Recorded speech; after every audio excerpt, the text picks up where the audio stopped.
Good morning, everyone, and welcome to Education, Leadership, and Beyond, Surviving and Thriving. My name is Andrew Murata, and welcome to show number 24. We are on Country 107.7, WDLC, 106.9, WYNY, and Wall Radio. They got a ton of stations over there. Middletown, New York, 94.1, 94.9, 105.7, and 106.1 on the FM, 1340 on the AM, 101.5 HD2, and we are also on Pocono 96.7. We snuck that AM station in there. I remember way back, 1986, we bought a minivan, last car ever to only have AM radio. How about that? My dad didn't want to spend the money to get the FM radio. So welcome to the program, everyone. Today's guest, one of our top teachers at Port Jervis High School. We're on the eve of the basketball season. He's also our varsity basketball coach, Brian Rollman, a Port Jervis community member and lifelong teacher at Port Jervis. He's coming up in our next segment. In studio here with me. Also here in studio is my trusty producer, Gavin. Good morning to you. Good morning. You know, Gavin, this is show number 24. I'm having a good time doing this. You've been a big help to me. I am struggling with the no music, Gavin. I enjoyed the sing-along songs here. We're going to have some people in. We're going to mix some music up. What recommendations would you have here? I'll be honest. Listening to your show here and there on the weekend in the middle of my busy schedule, I like it the way it is without music. You like it without the music? I think it works fine without it. Yep. Really? Mm-hmm. Huh. I wonder what our listeners think. Certainly they can email in the show, andrew@neversinkmediagroup.com. We were having fun, Gavin, singing along to all those Billy Joel songs and the sing-along tunes. I know. I think it's almost distracting from the show. See, that's interesting to get other people's perspective. Well, let me know what your thoughts are. Gavin and I will hash it out here in studio. But if you want the music back, we are bringing in some musical groups to kind of mix something up here. Hit us at email, andrew@neversinkmediagroup.com. Gavin, go ahead. You want to sing a tune? Yeah. No, if I try that, I'll probably get terminated from my job. I did want to add my beloved grandmother, who's passed many years ago, owned a 1980 Buick Skylark. All it had was AM radio, and as a child, I was disappointed that she didn't have FM. So you also were in a car with only AM. Yep. I remember my father picking us up. It was on a Friday afternoon. I don't remember anything because I got a terrible memory. He picked us up. It was a brand new Caravan. It was one of the first Dodge Caravans, 1986. I remember those. Beige in color. And we were all pumped up. We're like, yeah, Dad, pump up the music. No. It's like an extra $200 for FM radio. Can't get the FM, man. And now Wall Radio's got all these stations here, you know? Well, in these days, you buy any car, there's AM and FM. Syria, you got all this stuff here. Well, hopefully those radios are tuned in this morning for Education, Leadership, and Beyond. And let's get started with today's show. So, again, my guest is Coach Brian Rollman, a teacher and coach at Port Jervis High School. And when I was a kid, you heard old wise men talking about the secret to life. Andrew, when you get older, you're going to discover the secret to life. And it was like, oh, my God, I hope I discover the secret. When I get older, I want that. It's like a golden chest. You open it up, it's glowing, and like, oh, my God, it's the secret. Well, I happen to be sitting with one of the people who has found the secret in life, and we're going to get to that in a minute. But that secret, what is your job? What do you do each day? Do you love it? And not everybody works at a job they love. And, how do you know you're going to love it when you first get started? You kind of start doing something. Maybe you started that job because of the money you were making. Maybe you started that job because it was the only job you could get. Maybe you started that job because you knew somebody and they said, hey, why don't you come in and, help me do X, Y, and Z. And you started doing it and then off you went. Well, my guest today, talking about that secret of life, He loves his job. He loves it, and he's got a great passion for it. Brian is a social studies teacher at the school and basketball coach. And if you know Brian Rollman, if you're tuning in, he's got great passions for both of it. And that secret to life, in his life, it's obvious. It's obvious. He loves it because he shows great passion. He shows energy and enthusiasm in all he does. One of the sayings that I use when I'm interviewing people and when I'm refereeing, I could be in the park reffing the 3-on-3 tournament. It's not that big of a spotlight. I could be reffing just a scrimmage. But then when you get to the bright lights, when you get that game at Madison Square Garden, when you're interviewing and you're talking and da-da-da-da, in the back of my mind, what is this person going to be like when they get in front of a classroom, when the bright lights come on? Well, Brian Rollman is one of those teachers we have in our building, and we have a few of them. We have a number of teachers that do this, that when they start that class, when they get in front of that classroom, when they get on the side of that court, they come alive. They bring it with great energy, enthusiasm, and passion. So that's, today's topic, to talk about that. Do you bring that in your life? Do you have that in your job? And if you don't, we're going to talk about some of those things. But if you do, you found one of those secrets. You have it. One of the questions I ask, behind closed doors, and we ask teachers and, say, hey, if kids had to pay to come to your class, if they had to pay for a price of admission, if they got to go to any class they wanted to during the day, let's say they had to pick 6 of them, would they go to yours? And I am of the opinion, Coach Rollman in his class, it's fondly called Club 110, that there would be a line there. There would be a line to get in there. Sometimes I walk by the classroom, and you think there's something going on because he's banging a gong on the wall. They're screaming and yelling. You almost think there's a fight, but it's just that Coach Rollman is teaching a concept. He's teaching something in there. And it's amazing, and it's really refreshing to see, as an educator, someone that has that passion each and every day. So if you have it in your job, that's fantastic. That's a great thing. If you have it in your life with your family or your hobbies, that's great. That's one of those secrets. Continue to develop it. Continue to make it better. Tweak it and learn more about it, and on your way to being an expert. If you're tuning in right now and you're saying, you know what, I don't really like my job. You're listening over the weekend live, or you're listening on demand on the app or on my website, andrewmurata.com. If you're tuned in and you're saying, I feel a little stale, I'm not looking forward to going to work on Monday, what could you do about it? What can you change to possibly make that job be in a different light for you, or look a little differently for you? So I did jot down some things that you could do to try to improve upon that. So get your pen ready, get your pencil ready. Evel, I know you are listening Saturday morning. Get your coffee. So number one, again, if you're not feeling it at your job, you've been doing it a long time, try mixing up your routine. Maybe get in a little earlier. Leave a little earlier, get in a little later, leave a little later. A number of people I work with recently, I've seen, they're getting these standing desks. Sometimes as administrator, you're in front of your desk a lot. You're looking on the computer all day. So now they're standing. They're up differently. They're getting more oxygen to their brain. They're feeling better. Maybe you change your chair. Maybe you change the lighting in your office. Something where you mix up your routine.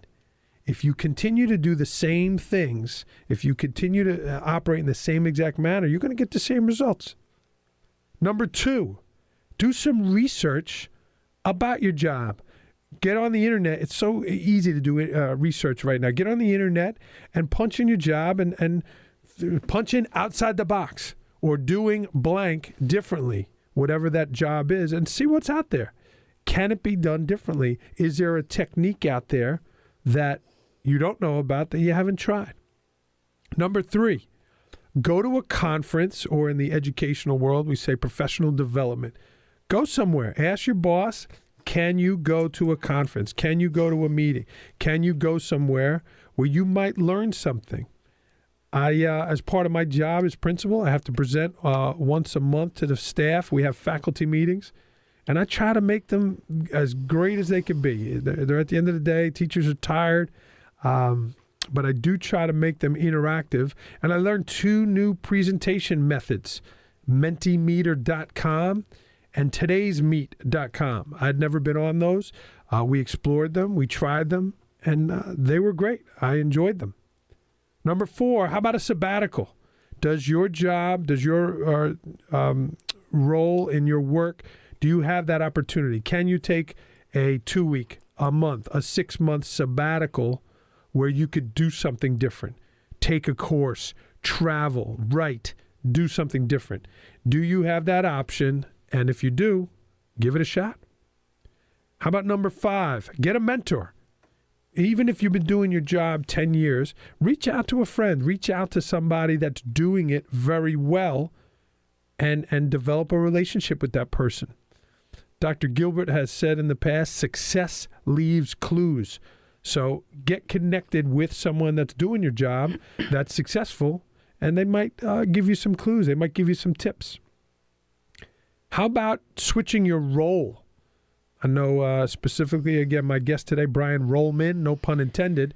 He's been teaching Global 2 for a long time, and he does a great job. Is there going to be a day where he asks to teach a different subject or a different class? I don't know. We're not there yet. But if you're feeling stale, if you're feeling that you need a little change, ask for a different role in your job. Number 7, it's an extreme, but you could switch jobs. You know, we're kind of married to our jobs in education. I never thought really about doing anything else. Here I am doing a radio show and wrote a book, but I'm still doing my job at the school. But maybe if you're feeling stale, you switch jobs, and people do it. People do it all the time. Number 8, and the last one, find time to exercise. You might be burning the candle at both ends. You're working long hours, and you say, I can't find the time. I don't have the time. Well, putting that exercise into your job, into your daily life, does make you feel better, does change things up, and will certainly help you. So that is my opening concept for today. We're going to meet my guest coming up in the next segment, Coach Brian Rollman, where he is going to bring the energy, enthusiasm, and the passion. That's coming up next here on Education, Leadership, and Beyond, Surviving and Thriving. Welcome back, everyone, to Education, Leadership, and Beyond, Surviving and Thriving. This is show number 24, and I would like to welcome in today's guest, teacher and basketball coach at Port Jervis High School, my good friend Brian Rollman. Coach Rollman, good morning to you. Good morning, Mr. Murata. Thank you for having me. You can call me Andrew here on the program, Brian. Thank you, Andrew, for having me. You got it. I'm thrilled to have you on, Brian, and I know you're taking time out of your busy schedule. This is a busy time for you. Yeah, this is the beginning stretch of teaching and coaching, and the first month of the season is always a grind because you don't get this month back because you're playing every other day, you're practicing every other day. So, this is the grinding time. Your throat certainly is in preseason form. I know the increased volume in the gym. How's the throat here today? The throat's a little raspy. Okay. I have demands in the gym that I want a lot, and sometimes you have to raise your voice to get them. I hope being on the program is not going to take away from you on the court. No, not at all. Okay. Not at all. Okay. Coach, we talked about the opening segment, about your passion and your energy in the classroom. What is it that you love about teaching, Brian? I think it's the interaction with the students. If first of all, if you show that you care for them, a simple hello, how you doing? How's your day going? What did you do yesterday? It shows that you care, and they'll respond back to you. If you show respect to them, they'll show respect back to you. But the interaction to me is the most fun part of the day, when they understand your jokes and they understand your personality. And even if they give it back to you in a joking way, that to me is actually very satisfying, because that means they understand you. Some classes take a couple days. Some classes take a couple weeks to sort of buy into what you're selling as a teacher with your personality. But after a while, if they respond back with things that you've said to them, that to me is the most joyous. Or I had a student come up to the podium about a week ago. I changed things around, and I like routines, but I changed things around. I had a student come up to the podium, and he started mimicking things that I do up there. I will oftentimes shoulder bump the smart board, and he did a great job. And it's just kind of brings this feeling of fun and excitement and humbleness, and it's just priceless stuff that you can't explain. What is the saying? That imitation is the best form of flattery? It is. Yeah. And this gentleman, this student, who's a great kid, did a great job imitating, and the kids saw it right away, and they responded well. And I actually went and sat in the desk as if I was the student, and it was really priceless. I love it. Priceless stuff. I love it. And Coach, you were fortunate enough that you got to teach next to your father. What did that mean for you to have that opportunity to do that? It was a great opportunity. We have similar personalities. I saw how he interacted with the kids in the hallway. Even if he didn't know them, how did he get to know them? By just simply joyously saying, what's your name, or where you headed. I saw him interact in the classroom on how he taught his information and got his point across with fun and activities and personality. I thoroughly enjoyed it. We never had any jealousy. We're literally right across the hall from each other. I was Club 110. He was 111. And he was considered old Rollman and young Rollman, and we had a great time with it. And he wasn't jealous, and we just thoroughly enjoyed it. It was just a lot of fun. I learned a lot on really how to interact with kids in the hallway when they're walking by, and how to get to know them and ask them questions, and how they will drop their guard and be nice back. And there were a couple teachers really that I learned a lot from. Kevin Birmingham as well. I know we're talking about my dad, but Kevin Birmingham, Joe McCafferty, Bob Donnelly, they were the same. But to work with my dad for almost 8-9 years was an opportunity. And then to coach with him was one of my goals when I became the varsity coach. I wanted to work alongside my dad as on the bench. And after his 3 years together, we decided to change some things around, and he actually approached me. I didn't fire my father, but we both agreed it was time to maybe get a young coach in there to have sort of a modern program, and he's gone down to the JVs and done a fantastic job too. He's still a friend of the program, and consultant. Give a shout out to both your parents. I hope they're tuning in. Joan and George Rollman, they are one of the first people that welcomed me to Port Jervis 13 years ago, and literally opened up their home to me, allowing me to stay there. And your mom's baking in that kitchen. They're very loyal fans. I can honestly say in my 21 years of coaching, I don't think my mother's missed a game. And she sits really in the same spot for every game. And it's reassuring. It's comfort for sure. Yeah, I see her sitting up there. And she gets into it. Yeah, she gets into it, and she gets excited, and she's cringing and moving and shaking up there in the bleachers. Brian, you mentioned a few things that you learned from your father teaching, and we talk a lot about parents. We've had a lot of different guests on, and the lessons we've learned from our parents. What are some other things, again, having such a great set of parents as you do, what are some life lessons that they taught you that you bring to the classroom each day? I would say effort, hard work, dedication, responsibility. We're a blue-collar family. My dad, I'd see him out in the yard raking the leaves. He still does rake the leaves. My mother's always on the go. She runs every morning for the last 35 years. And I would say just hard work and effort and respect, how to treat people. Be nice, but if at times need to be firm and tough, that's fine too. Tough love, I guess. Those are definitely a lot of lessons I learned from my parents for sure. Yeah, I see you getting to work early every day and always prepared, and yeah, exactly what you said. Brian, how about your energy level? I have a thing that I always want to be the most energetic and enthusiastic person in the building. I think you have beat me in that area on many occasions. but you have a life outside of school too. When you get there early in the morning, how do you have that energy each and every day? I kind of consider that pregame. That's the calm before the storm. That's the silence before the kids come in the building, and they're expecting a show. And I don't mean a show in terms of acting completely like an idiot or not teaching, but they expect you to be a certain way, and they notice when you're not a certain way. I had a student a couple weeks ago say, they call me Rollman. I know they should say Mr. Rollman, but Rolls, you're not as energetic as you were when you started, and this person was right, and so they notice when you're not at the top of your game, and you've got to bring in. A lot of it is based on personality in the classroom. They bring the adrenaline out of you.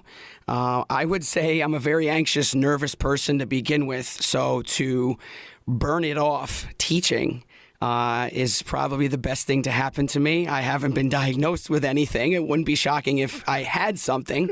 However, I'm not afraid to admit that. But I think it's just the personality of the kids in the classroom that creates the adrenaline for you to perform. I do love to act, but I'm more of a spontaneous actor. I took acting in college. Second semester, a bunch of us took it as a goof, and not realizing we were in with theater majors who were serious. And what I learned was I'm not study a script type of guy and memorize stuff. Certainly I memorized my notes, I get that, but I've been doing routine for 20 years with that. But the energy is just the adrenaline, the kids, and the desire for them to want to learn as well. It's funny you say that about the kid that noticed you might have been off. I say this with the highest respect, but the kids have that sense like animals, like a dog. Sure. Your dog knows if you're hurt. Your dog senses, and they sense love. They sense a sense of leadership. They follow that leader, right? Very much so. You command that room, and you've certainly put the time and effort in to develop that relationship.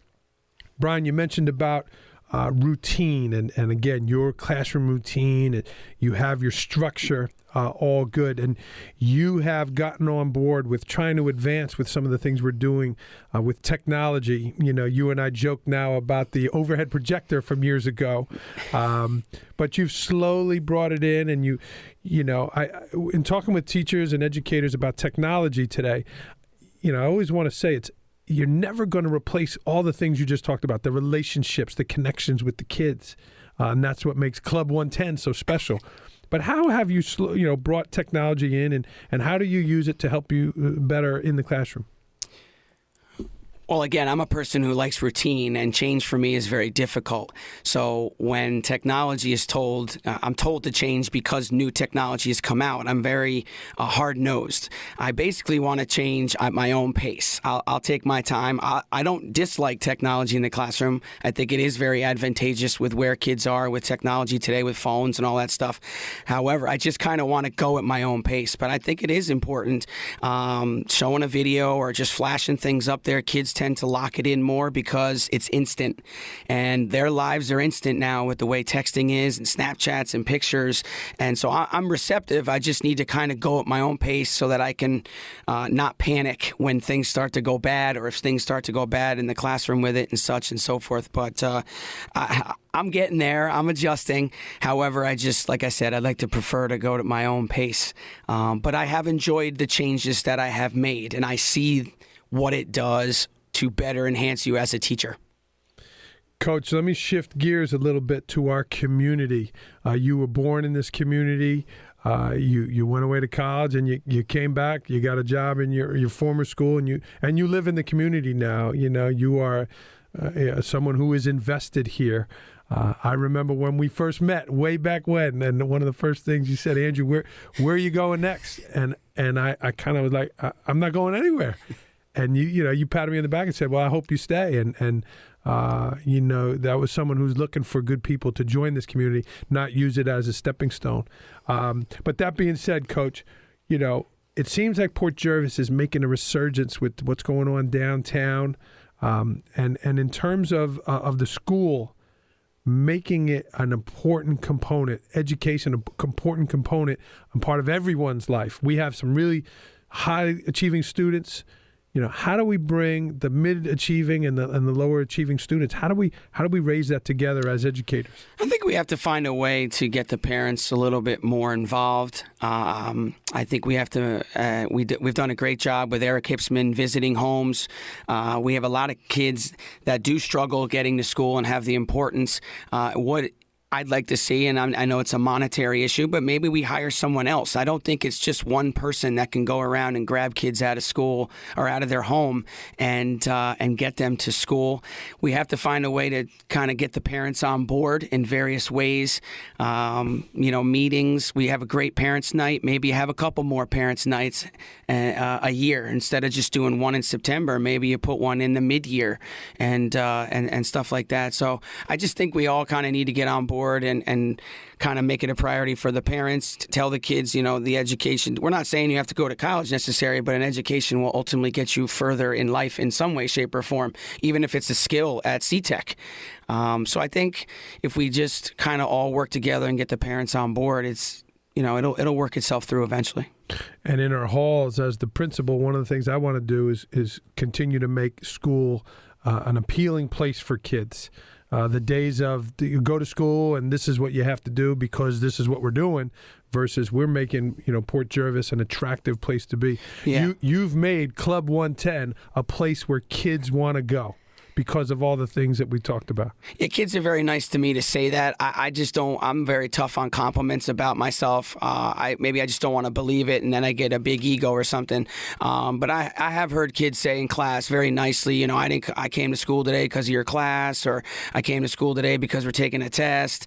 Again, if I can appeal to them in my energetic way and get them to come to school, and maybe my class is the best part of their day. I don't know. When they go home, they have such tough times maybe. And if I can provide 45 minutes of fun and activity and excitement to take them away from that situation, then I'm more than happy to do it. I don't ask the kids about it. But if I sense something, I'll maybe call a kid up to the desk. Are you okay? How you doing? So I appreciate that. And the kids are very nice about saying that. But anything I can do for them is really what I'm more about. And we're going to give a teaser going into this commercial break.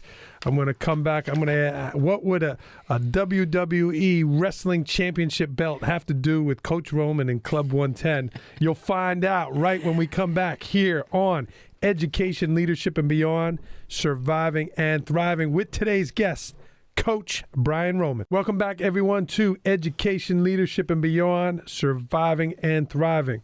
Heard on WDLC, WYNY, Wall Radio, and Pocono 96.7. Want to get back to today's guest, Coach Brian Rollman. And, Coach, tell our listening audience, what the heck are you doing with a WWE Championship Wrestling belt in a global studies high school classroom? Many years ago, I used to announce the top grade on the test as the king or the queen, so-and-so, and we'd clap and cheer, and it was exciting. But then all of a sudden, I don't know, something clicked maybe 10 years ago, maybe 8 to 10 years ago, and I said, I'm going to get a championship belt. I go to Toys R Us, and I'm not a WWE fan at this point. I was old school, maybe in the 80s and 90s. So I go into Toys R Us, and I'm thinking this is going to be a mess of a situation. There's no way I'm going to find anything. So I walk over to the WWE section. There's figurines, there's T-shirts, and all of a sudden there's not just one belt, but there's 5 belts. And I found myself standing there for 15 minutes staring at which belt would be the right belt for this situation. So I buy the belt, and basically what it comes down to is we take a test. The next day it's test grades and title belt, and I hype it up. I get the music ready. There's a song that I pick. I don't take requests, so I'm the DJ. And ultimately speaking, no disrespect to the kids, it's clean language too, clean music. And we get the song ready. I got it paused, and I will announce through hyping the situation. The person who has the highest grade in the class is, say the name. The students will clap and cheer. The students will come up. The student who won the title belt will come up. We throw it over the shoulder. The music's going. It's a club atmosphere. And the kids can do anything they want when they get the belt. Some are very shy. Some like to hold it up like Hulk Hogan used to do or Ric Flair. I've had some kids take selfies with it. I've had some kids share a picture with another student with it. They get to keep it for the period, and they have to give it back, and they're the champion for the week. Their name goes up on the wall with all the other kids that are 90 or better. However, I do it 5 times a day. I don't have 5 belts, but I do it 5 times a day for the best test grade in the class. And I've seen that presentation, and you're describing it quite in a controlled atmosphere. I think there's some yelling, the banging of the gong. Yeah, we get it going. We get it going in there, and the disco ball's happening, and the lights are shining all over the place. So we like to hype it. We want to make kids feel special. And I try to spread the wealth. If there's a tie, and if someone else has won it a couple times, I will more than likely give it to the other student just to spread the wealth around a little bit and make them feel special. As much as I can. And you never know what that motivation might be, but there's a kid sitting there that would say, man, I'd like to get that one. I've had some instances of arrogance, quite frankly, where kids have said, I'm going to get that belt. And when they got it, they had no problem showing their friends and talking a little smack and I invite that, to be honest with you, because if it motivates other kids to want the belt, then so be it. Again, it's clean language. There's nothing going on. Yeah. It's all in fun. It's all in fun. We've never had any negativities around it. Coach, we're going to shift to basketball in a second, but one of the things I saw, Miami football, they're on their way to having a fantastic season. I don't know if you saw this, but they got this gold chain that they put on with the Absolutely Miami love it. So I was thinking along the lines with the Port Pride Award, I want to get something that would kind of designate the kid that day that, hey, I won the Port Pride Award. I know. I think the Miami Hurricanes have come up with a great thing. I was trying to think of something in basketball, but it's something that I'm still going over in my mind to see if it would work. I talked to my assistant coach Shupp about it, but I love it. I think it's great. Maybe a fedora or something. Something cool. If you're listening to the program, you have an antique, a cool-looking antique something, or something that you think that we can put on a kid, a necklace, a hat, or some sort of something, send it to me. Call me at the high school. You want to donate it, I'd be happy to take a look at that. But we're trying to, again, recognize kids for their achievements and make school more attractive. So certainly let me know. Call me at the high school or email us at the show, andrew@neversinkmediagroup.com. Gavin's writing something down. I think he might have something for us. So no, I'm just multitasking. It happens a lot here. I thought he wrote, get super dope gold chain from house. So, hey, Coach, we're on the eve of basketball season. You've been practicing for about a week. Tell me about the upcoming season here and what your thoughts are in the first week of practice. We've had a good week and a half. Kids have been very energetic. We're putting them through the ringer with fitness. We saw what it did for football and how they played so well in the second half. And that was a lot of our players are football players, so we're hoping they continue to buy into that. I love our athleticism. We're not very big, so we're going to rely on quickness and athleticism and try to trap as many people as possible and create a lot of havoc. But otherwise, it's been a really good week and a half. And we've got 3 more weeks to go, and December 1st will be our first game. Coach, we talked a little bit about your teaching style. You're tight, you have your stuff in the room, you're structured. What about your coaching style? Do you allow for some athletic freedom? And tell me about your style of coaching. Well, it's definitely changed over the years. There's no question. The game has changed. You have to adjust to the game. It's a more wide open game. Kids want to run up and down, so you got to give them the freelance a little bit. This year's group is probably the first time where I said, you know what, we're just going to run up and down the floor. Everybody has lanes that they have to fill, and there are rules that have to be followed to some extent, but I don't want them to kind of think as much, and I think I've taken away some of their freelancing opportunities the last several years, and so you have to adjust. I would say probably the one person that has really changed me a lot, who's played at Oswego, great player at Goshen many years ago, great player at Oswego, is Ryan Shupp. Ryan Shupp has so much knowledge, and he's sort of the zen. I'm wound up, and he's a little bit more calmer. And he's done a great job in really trying to change the way the game is played, and me getting to adjust to it. You have big men shooting the three-pointer now. You have guards out, pick and rolls. The low post game is kind of gone to some extent. We still have the post player, but I would say I've adjusted in that manner, tactically, X's and O's, to give the kids a little bit more freedom to see what's in front of them and adjust on the fly. So along those lines, Coach, you're down one.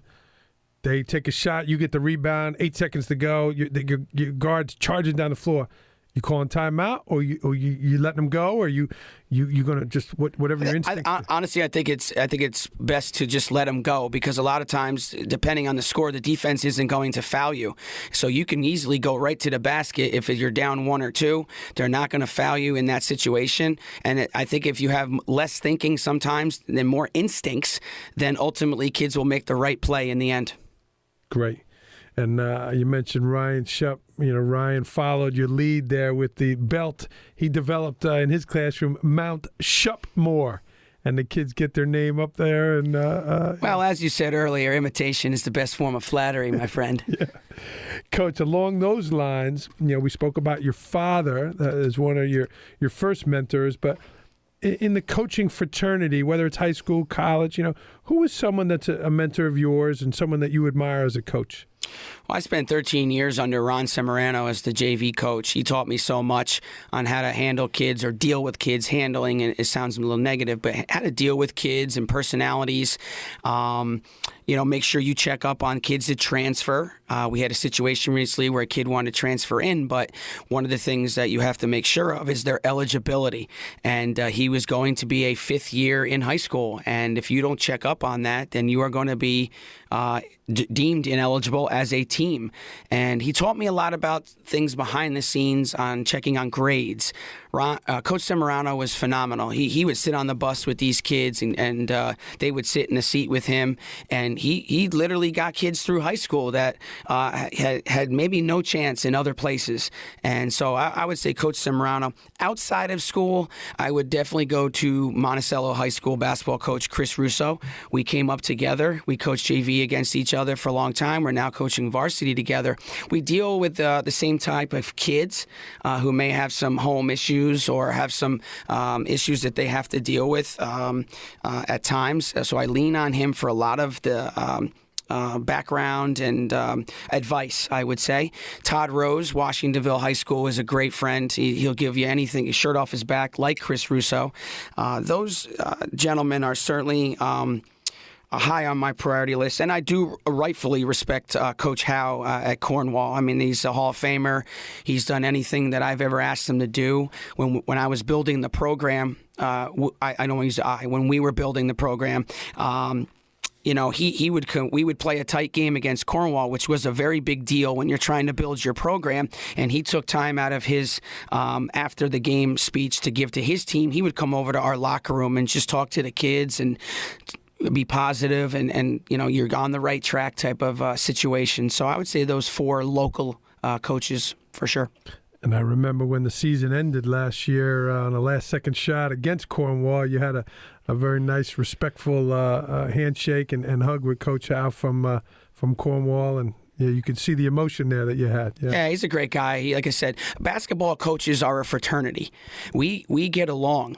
I've heard some different sports and coaches. It's kind of cutthroat in some ways.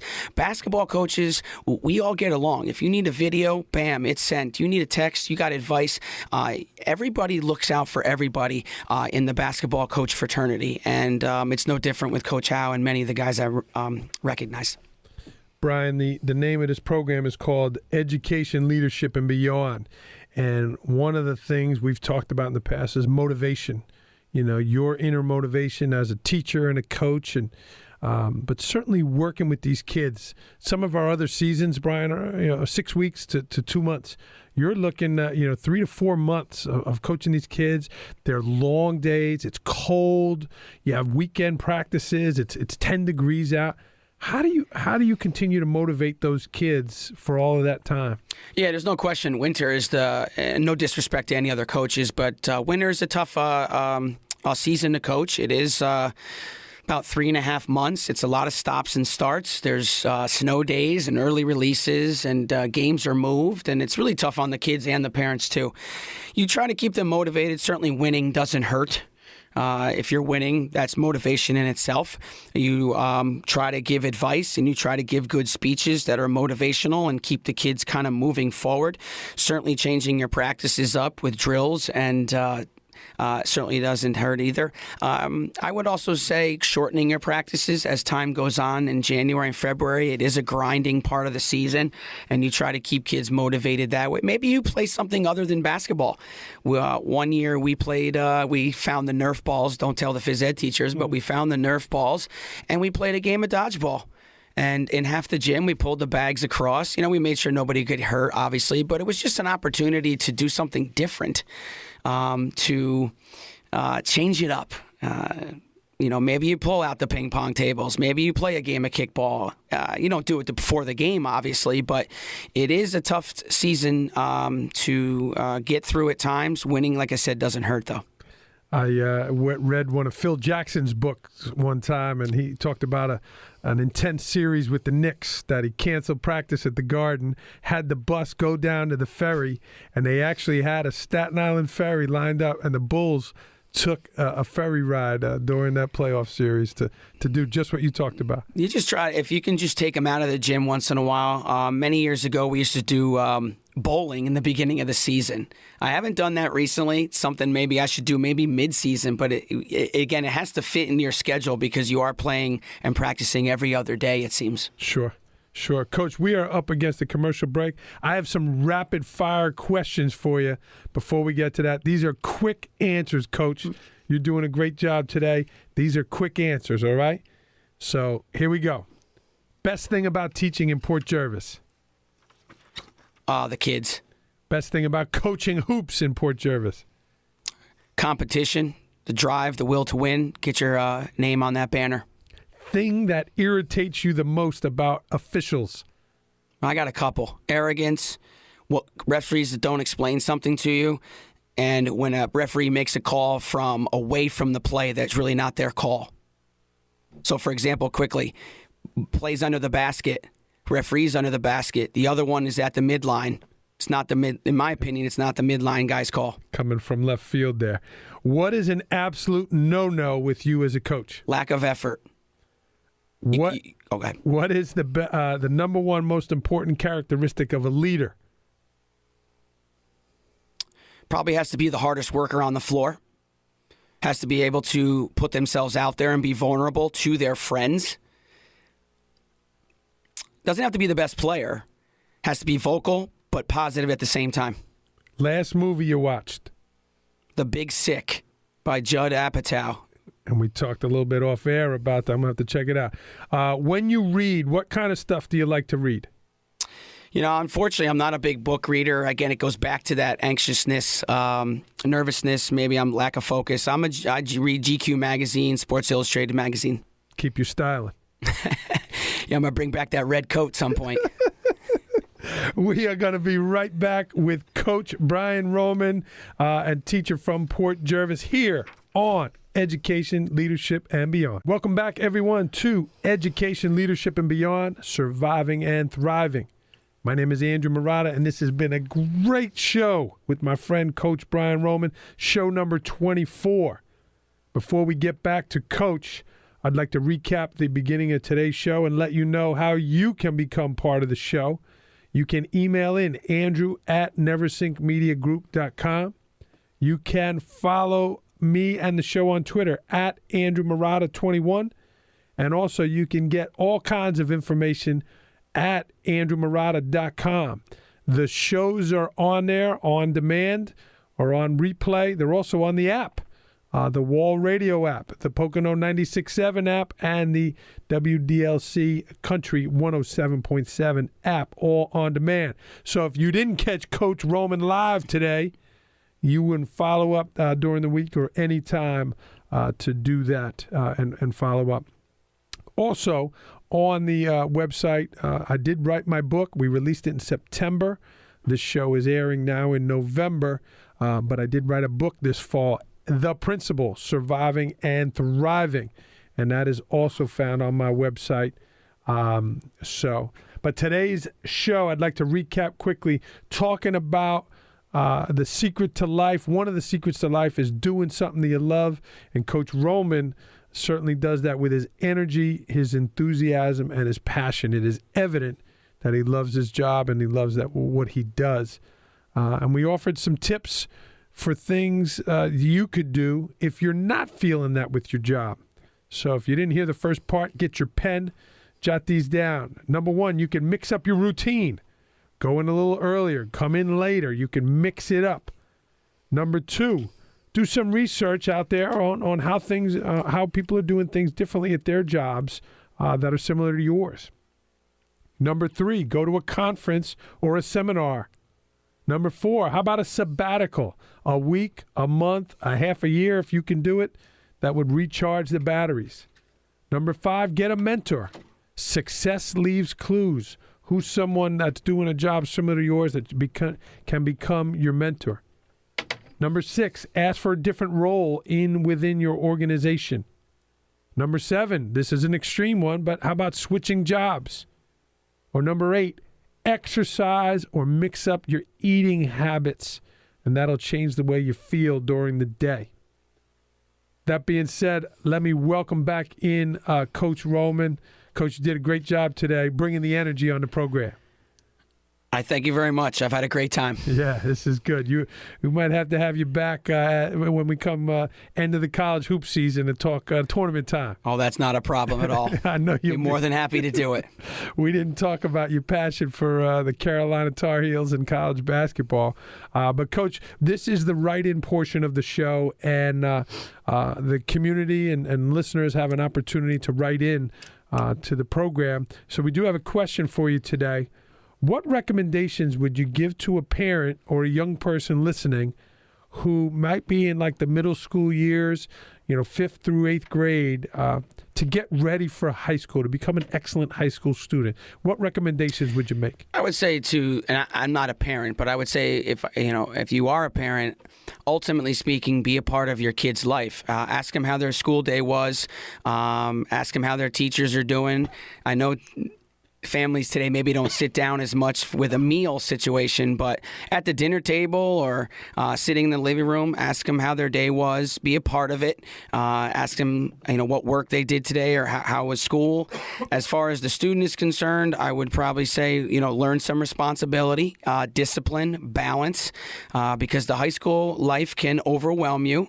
It is a popular place among kids, and the work is going to get harder as you go from 9th, 10th, 11th, and 12th grade. So if you have a discipline and a responsibility and a dedication, then it won't overwhelm you when the clock starts ticking towards your senior year if you want to go into the military or go into college.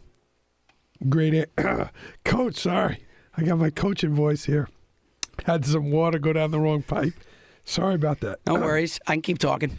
Well, my second question, what about in terms of basketball, Coach? Gavin, you got to help me. What about in terms of basketball? A student, again, those grades, what can they do to get ready to become part of a varsity program? Well, I think, first of all, you want to start young. We have a great youth program in town run by Port Jervis Recreation with John Fagione and a number of Warren Pons and many others who have volunteered over the years. Tom Chuckrin was a huge pioneer of that league.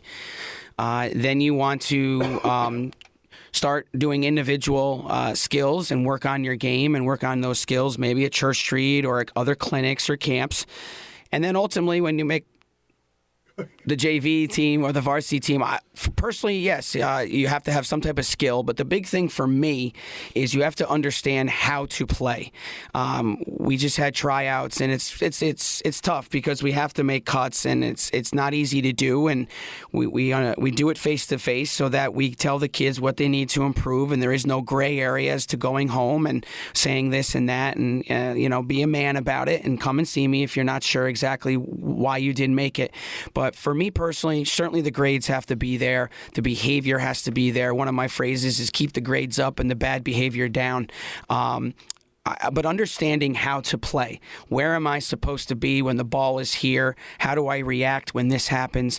For me, I think that's a big one. By the time you get to varsity, you really have to understand the game of basketball from the neck up. Well, Coach, as the principal at the school and a fan of your program, I want to wish you a great season. And I really appreciate you making the time to come out and be on the program. We dedicated the ending quote to you today on today's show, but you did a great job, and we wish you a great season. I had a great time. Look forward to the season. Look forward to getting back in the classroom tomorrow, and I greatly appreciate the opportunity. And this quote is for you as we end today's program. It was by Albert Schweitzer. And Mr. Schweitzer was a German philosopher and a physician. He also won the Nobel Peace Prize. And he said, "Success is not the key to happiness. Happiness is the key to success. If you love what you are doing, you will be successful." And Coach Brian Rollman's an example of that in the classroom and on the court by his passion and his energy. And, not only do you see that in his actions, but his students do very well on their assessments and their state exams, and that's something that's a tribute to Coach Brian Rollman, the work he does, and certainly his family who came before him teaching in the schools. Next week's guest is my Aunt Marianne. We are coming up not only on the eve of basketball season, but also on Thanksgiving. And I have been going my whole life to Aunt Marianne's house, my father's sister in Staten Island down near the ferry. She hosts up to 30, 40 people, a traditional Italian-American Thanksgiving.